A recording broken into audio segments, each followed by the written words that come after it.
Welcome to Simplified UPSC by PPP, where we listen, learn, and grow together.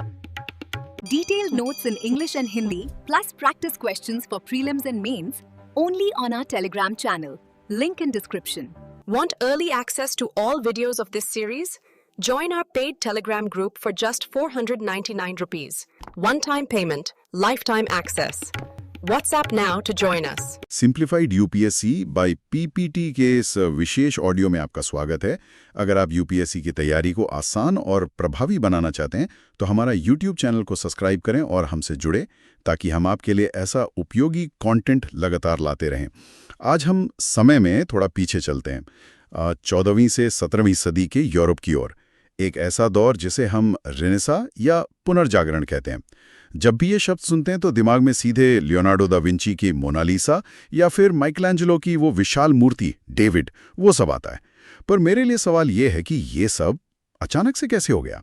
क्या Europe में कोई switch on हो गया था कि सदियों के बाद इतनी महान कला, विज्ञान और सोच एक साथ पैदा हो गई?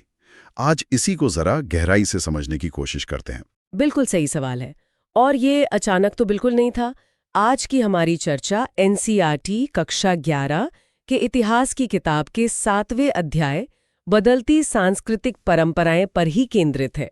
हमारा मकसद सिर्फ ये दोहराना नहीं कि क्या हुआ, बल्कि ये समझना है कि ऐसा क्यों हुआ और कैसे हुआ। ये बदलाव, जैसा आपने कहा, रातों रात नहीं आए। इसकी नींव कई दशकों से रखी जा रही थी।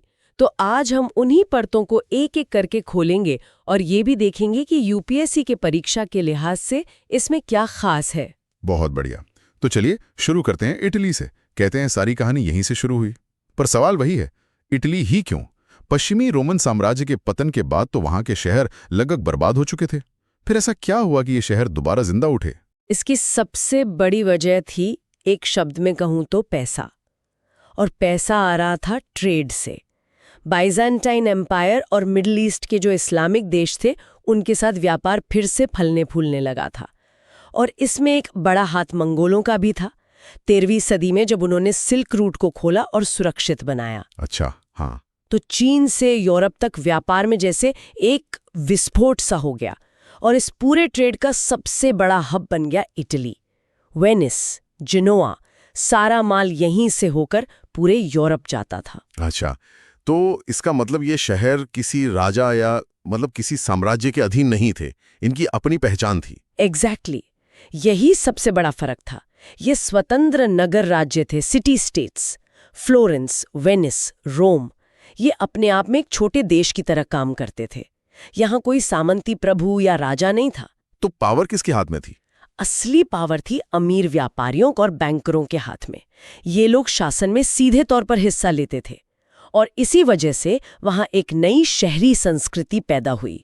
तो माहौल तैयार था, पैसा था, एक तरह की आजादी भी थी। अब आती है वो सबसे बड़ी चीज, एक नई सोच, जिसे हम मानवतावाद या ह्यूमनिज्म कहते हैं। ये शब्द सुनने में तो बहुत अच्छा लगता है, पर इसका असल मतलब क्या था उस समय? देखिए, ये सिर्फ एक एकेडमिक बदलाव नहीं था, ये एक, आप कह सकती हैं, एक मेंटल अर्थक्वेक जैसा था। सोचिए, 1000 साल से यूरोप को चर्च ये बता रहा था कि इंसान जन्म से ही पापी है। ये दुनिया तो मोह माया है, एक टेम्परेरी स्टॉप है, असली मंजिल तो स्वर्ग है। बिल्कुल। अब फ्रांसिस्को पेट्रार्क जैसे विद्वान सामने आए और उन्होंने कहा, नहीं, उन्होंने कहा कि इसी जीवन में, इसी दुनिया में खूबसूरती है, इंसान में असीम क्षमताएं हैं। उन्होंने प्राचीन यूनानी और रोमन लेखकों को पढ़ना शुरू किया और पाया कि वो लोग धर्म से ज्यादा इंसान की क्षमताओं पर, तर्क पर ध्यान देते थे। तो क्या इसका मतलब ये हुआ कि लोग धर्म के खिलाफ हो गए थे, अधार्मिक हो गए थे? नहीं, ये समझना बहुत जरूरी है। ये लोग नास्तिक नहीं हुए, लेकिन उन्होंने धर्म को जीवन का एकमात्र केंद्र मानने से इनकार कर दिया। अच्छा। उनका मानना था कि इंसान को धन, शक्ति, प्रसिद्धि, ये सब हासिल करने का अधिकार है, और इसके लिए सिर्फ तपस्वी या साधु बनना जरूरी नहीं है। ये तो उस मध्ययुगीन सोच पर सीधा हमला था। बिल्कुल। और हाँ, एक और मजेदार बात, ये जो अंधकार युग या डार्क एज शब्द है ना, हाँ, ये खुद इन्हीं मानवतावादियों ने गढ़ा था। वो अपने से पहले के 1000 सालों को कमतर दिखा के अपनी अहमियत बढ़ाना चाहते थे। लेकिन यहाँ एक चीज थोड़ी कंफ्यूजिंग लगती है मुझे। एक तरफ तो ये लोग धर्म की पकड़ को कम कर रहे थे और दूसरी तरफ पुनर्जागरण के सबसे बड़े कलाकार जैसे माइकल एंजेलो या राफेल, वो तो चर्च के लिए ही सबसे बड़े प्रोजेक्ट्स पर काम कर रहे थे। सिस्टीन चैपल की छत तो पोप के कहने पर ही बनी। तो ये एक तरह का विरोधाभास नहीं है? ये बहुत ही शानदार पॉइंट है। और ये विरोधाभास नहीं बल्कि एक तरह का सिंथेसिस है, एक संगम है। कलाकार अभी भी बाइबल के सीन बना रहे थे, लेकिन अब उन्हें बनाने का तरीका बदल गया था। तरीका कैसे बदल गया था? पहले की कला में इंसानी फिगर सपाट और बेजान लगते थे, मकसद सिर्फ कहानी बताना होता था। अब इस मानवतावादी प्रभाव के कारण कलाकार इंसानी शरीर को एकदम यथार्थवादी मतलब रियलिस्टिक तरीके से दिखाने लगे। वो इंसानी भावनाओं को, दुख, सुख, आश्चर्य, इन सबको चेहरे पर दिखाने की कोशिश कर रहे थे। अच्छा, तो विषय भले ही धार्मिक हो पर उसका केंद्र अब इंसान बन गया था। बिल्कुल। और इसी यथार्थवाद को हासिल करने के लिए उन्होंने विज्ञान का सहारा लिया। हाँ, मैंने भी पढ़ा है कि लियोनार्डो दा विंची तो शवों को चीर कर मतलब डिसेक्शन करके शरीर की रचना समझते थे। बिल्कुल, यही तो क्रांति थी। कला अब सिर्फ कल्पना नहीं रही, वो एक तरह से विज्ञान बन गई थी। लियोनार्डो दा विंची इसका सबसे बड़ा उदाहरण है।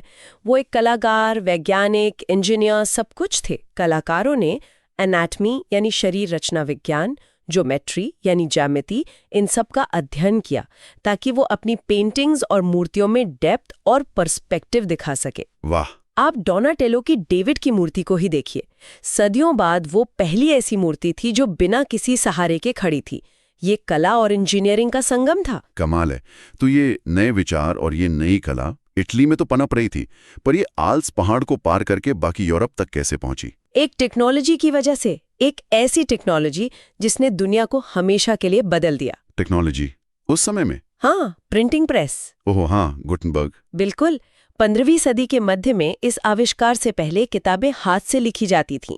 वो बहुत महंगी और दुर्लभ होती थी, सिर्फ कुछ मठों या अमीरों के पास। सही बात है। लेकिन छपाई की मशीन ने ज्ञान को डेमोक्रेटाइज कर दिया। किताबें सस्ती और सुलभ हो गईं। तो ये मानवतावादी विचार, प्राचीन ग्रंथ, नए वैज्ञानिक विचार, ये सब पूरे यूरोप में तेजी से फैलने लगे। और इस छपाई की मशीन ने सिर्फ अच्छे विचार ही नहीं फैलाए होंगे, इसने तो उस चिंगारी को आग में भी बदला होगा जो पूरे यूरोप के धार्मिक ढांचे को हिलाने वाली थी। मेरा इशारा प्रोटेस्टेंट सुधार की तरफ है। आपने बिल्कुल सही नस पकड़ी है। 1517 में इसी प्रिंटिंग प्रेस का इस्तेमाल करके मार्टिन लूथर नाम के एक जर्मन भिक्षु ने अपने 95 थीसिस यानी चर्च की कुरीतियों के खिलाफ अपने 95 तर्कों की हजारों कॉपियां बंटवा दी। तो चर्च की आलोचना तो पहले भी होती थी, पर इस बार क्या अलग था कि लूथर कामयाब हो गए? इसके पीछे सिर्फ धार्मिक कारण नहीं थे, इसके पीछे तगड़े राजनीतिक और आर्थिक कारण भी थे। जर्मनी के कई राजकुमार रोम में बैठे पोप को टैक्स देने और उनके हुक्म मानने से तंग आ चुके थे। उन्हें अपनी आजादी चाहिए थी, बल्कि सिर्फ ईश्वर में सच्ची आस्था ही काफी है। और ये बात आम लोगों को भी बहुत पसंद आई।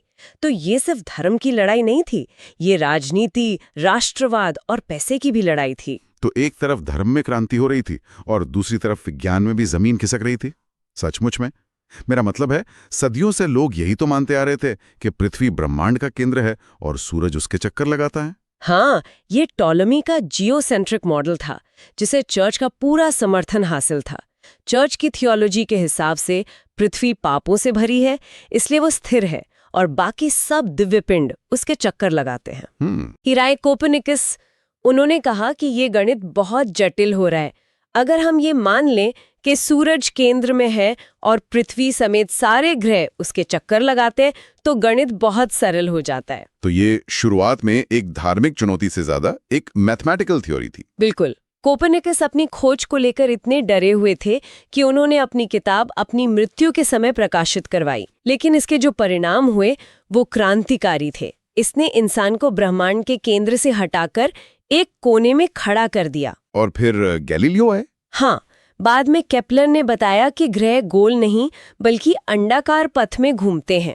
और फिर गैलीलियो ने जब अपनी दूरबीन से आसमान में देखा और बृहस्पति के चांद खोज निकाले तो ये साबित हो गया कि सब कुछ पृथ्वी के चक्कर नहीं लगा रहा।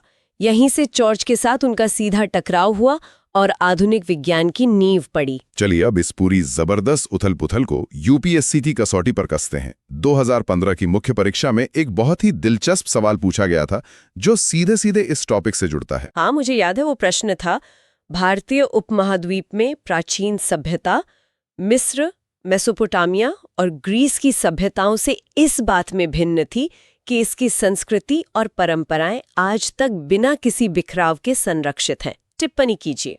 ये तो सीधे-सीधे सभ्यताओं की निरंतरता और बिखराव की तुलना पर आधारित है। ये पुनर्जागरण से कैसे जुड़ता है? ये जुड़ता है कंटिन्यूटी बनाम रीडिस्कवरी के कॉन्सेप्ट से। देखिए, प्रश्न भारतीय संस्कृति की निरंतरता पर जोर दे रहा है। हड़प्पा से लेकर आज तक हमारी परंपराओं में बदलाव तो आए हैं, पर एक धागा हमेशा बना रहा। हाँ, ये तो है। इसके ठीक विपरीत यूरोप का पुनर्जागरण एक टूटी हुई या खोई हुई परंपरा को फिर से खोजने का एक सचेत प्रयास था। यूरोपीय मानवतावादी विद्वान और कलाकार वो यूनान और रोम के उस स्वर्णिम अतीत से फिर से जुड़ना चाहते थे, जिसे वो मानते थे कि उन्होंने अंधकार युग में खो दिया था। बिल्कुल। तो जहां भारत में एक सतत प्रवाह है, वहीं यूरोप में एक ब्रेक के बाद पुनर्खोज का प्रयास है। यूपीएससी के लिए ये निरंतरता बनाम पुनर्खोज का तुलनात्मक विश्लेषण एक बहुत ही महत्वपूर्ण फ्रेमवर्क है। तो कुल मिलाकर पुनर्जागरण सिर्फ कुछ सुंदर पेंटिंग्स या मूर्तियां बनाना नहीं था। ये दुनिया को देखने के नजरिए में, इंसान की क्षमताओं में विश्वास करने में और सवाल पूछने की हिम्मत में एक बुनियादी बदलाव था। बिल्कुल। व्यक्तिवाद यानी इंडिविजुअलिज्म, वैज्ञानिक सोच जिसे साइंटिफिक कैंपर कहते हैं, और तर्क करने की जो भावना इस दौर में पैदा हुई, वही आधुनिक दुनिया का आधार बनी। इसका असर आज भी हम पर है। ये तो सच है। अच्छा, श्रोताओं के लिए एक विचार छोड़कर जाते हैं। आज हम डिजिटल युग में जी रहे हैं, जहां सूचना की कोई कमी नहीं है। हर तरह के विचार तुरंत हम तक पहुंचते हैं। क्या हम भी एक नए तरह के पुनर्जागरण का अनुभव कर रहे हैं? ये एक बहुत गहरा सवाल है। सूचना तक पहुंच तो बड़ी है, पर क्या ये हमारी सोच में कोई वैसा ही बुनियादी बदलाव ला रही है जैसा 15वीं सदी में हुआ था? इस पर सोचना वाकई दिलचस्प होगा। इस तरह के और भी गहन विश्लेषण के लिए सिंप्लीफाइड यूपीएससी बाय पीपीपी के यूट्यूब चैनल को सब्सक्राइब करना ना भूलें। आपकी सफलता की यात्रा में हम आपके साथ हैं। Thanks for watching. Follow us on Telegram and Instagram. Don't forget to like, share, and subscribe.